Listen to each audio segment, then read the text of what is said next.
situation like we have with Venezuela, because taking that oil off the market would actually hurt the global energy market, the Iranian oil, to be clear.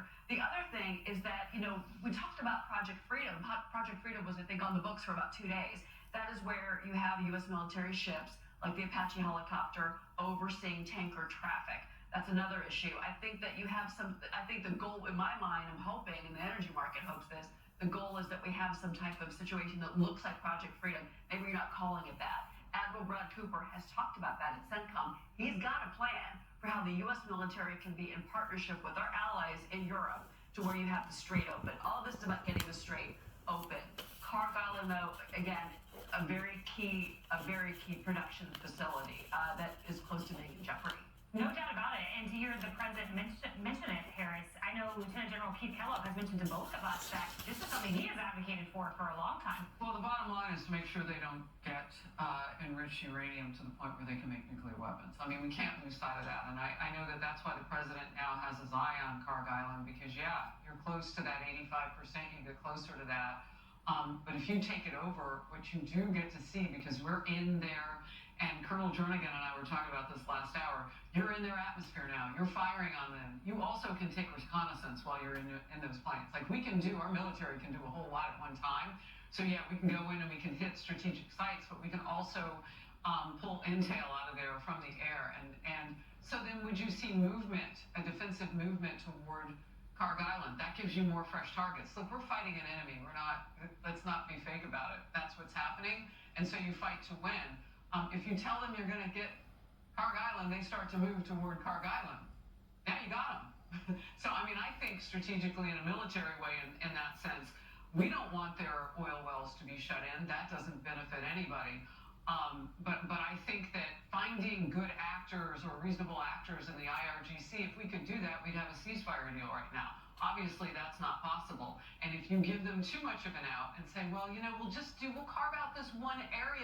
You can't do any carving. It's all or nothing, and you can't have a nuclear weapon. Yeah, and to that end, there are two options, right? A deal where you get the nuclear dust, or you go in and seize it.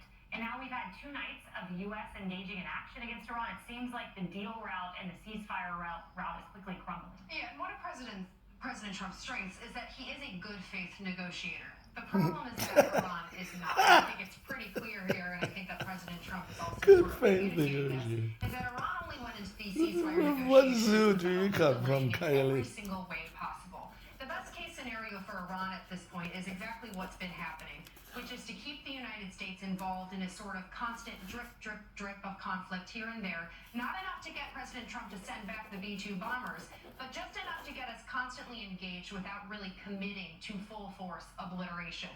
And the reason that they're doing that is because they hope to run out the clock, and that if they run out the clock, the political pressure at home will be enough for President Trump to cut his losses and go home, but on their terms, not on his. And so it does seem to me that we need to get out of this middle zone. We have to commit one way or the other.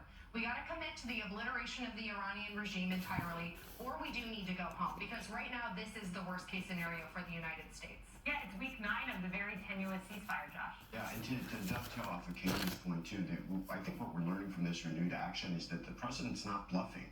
He's showed incredible patience, and he's put diplomacy first, but he's not bluffing. If he draws the line in the sand, it's a true line in the sand, and he's going to act upon that.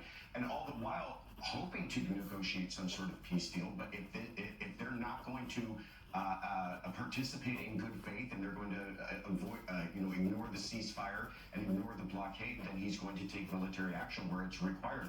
And he's done this, I think, also while constantly being mindful of the Iranian people, and that he has constantly said that his intent is not to decimate that country entirely for the Iranian people, but he is going to take action against those leaders there if they're simply not going to participate in negotiation. Yeah, and you're right, he's drawn a line, and the one thing I know he will not do is an Obama-era type deal. So that is something that he will not accept. So we will follow it. Could strikes happen tonight, we will let you know. Well, the war on fraud hitting Los Angeles, the Trump administration